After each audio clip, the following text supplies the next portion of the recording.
Well, those U.S. crypto regulations that Michael was talking about hit an unexpected roadblock Tuesday.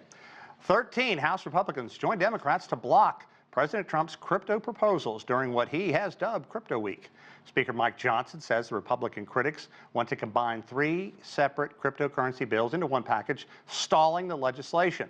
Republican leadership abruptly canceled plans for another vote the same day, leaving the crypto measures in limbo. Lot to talk about.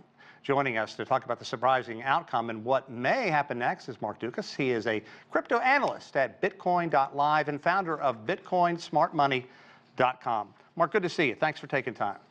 Thanks, John. Good to be here. Okay, let's talk about Donald Trump said crypto was going to be open for business in his administration, and it certainly was off and running. Bitcoin's basically doubled since he got into office. What factors do you think are driving Bitcoin's surge to this new all-time high? And is it sustainable? That's what people want to know. It's definitely sustainable. It's one of those things where we're just really getting started in regards to its adoption cycle. Bitcoin halves every 4 years, and we're kind of at the meat and potatoes of where the run happens. Not only have we had great legislation happen over the last 8 months, but we've had tremendous inflows into the ETFs, that has driven this market. So this has been an ETF-driven market over the last year and a half, 2 years, and a lot of that is happening as we speak. And this past week we had just under $4 billion of inflows into those ETFs. And clearly, though, a lot of people and a lot of powerful lawmakers still have a lot of concerns about what it's actually hooked to, the concerns about how its longevity is. And let's talk about Crypto Week here in D.C. on Capitol Hill. Powerful Republicans had planned to push through measures on regulations. It didn't go smoothly. We just talked about it. Where does it stand, and where did this late GOP rebellion come from? And lastly, what does it mean?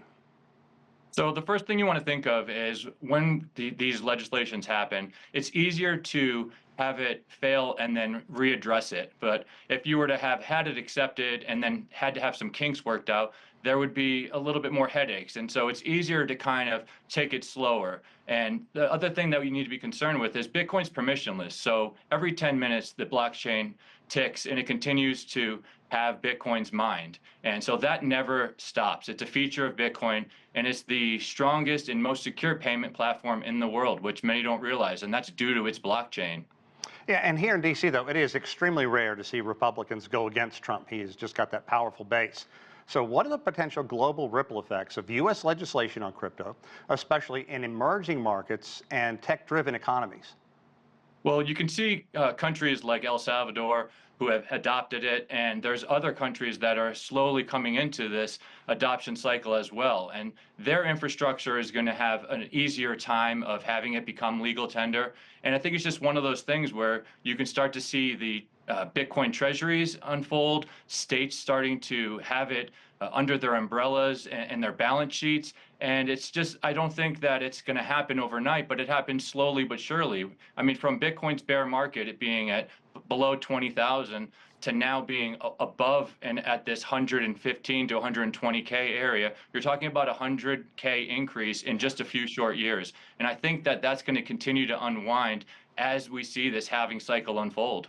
Yeah, but you talk about that 100K increase, and I think a lot of people go back to the dot-com bubble. So let's bring stablecoins into the discussion.